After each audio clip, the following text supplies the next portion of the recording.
Alors je trouve que souvent on essaie déjà de séparer, alors le leadership, les hommes c'est comme ci, les femmes c'est comme ça. Moi je pense que voilà, il y a un leadership et il y a des leaders qui sont différents, et qu'on soit un leader homme ou qu'on soit un leader femme, souvent on se ressemble, chacun a sa personnalité, et c'est ça qui compte, hein, que chacun puisse exprimer sa personnalité, ses convictions et être un bon leader.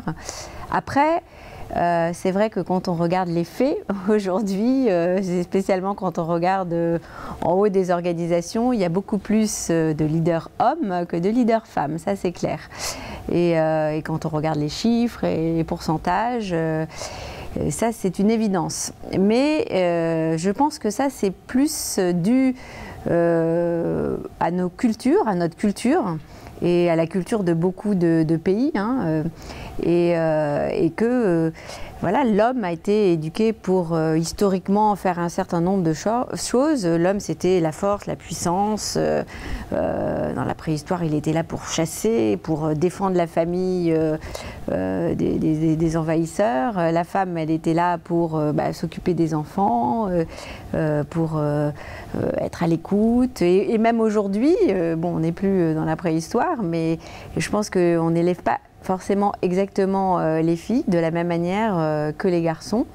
Et donc après, ça fait que dans le monde professionnel, on en est arrivé à la situation où on en est aujourd'hui. Bon, alors il y a quand même des pays où les choses ont fait énormément de progrès, hein, notamment voilà, dans tous les pays occidentaux. Mais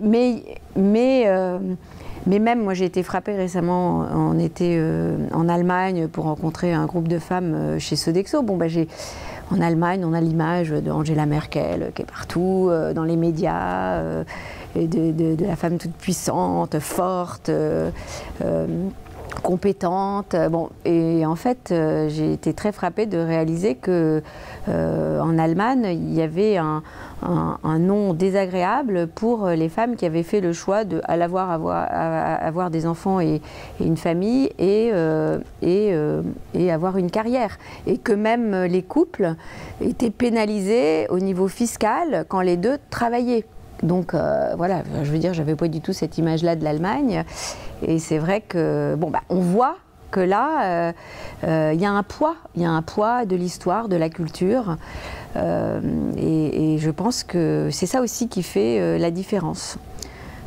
Et alors après, nous on est dans des pays comme l'Inde, la Chine, donc là c'est encore des situations différentes.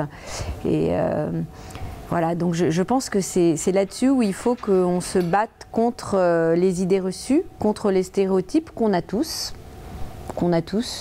suivant l'éducation qu'on a eue, le pays où on vit, l'environnement dans lequel on évolue. Et il faut prendre du recul par rapport à ça et faire évoluer les choses dans le bon sens.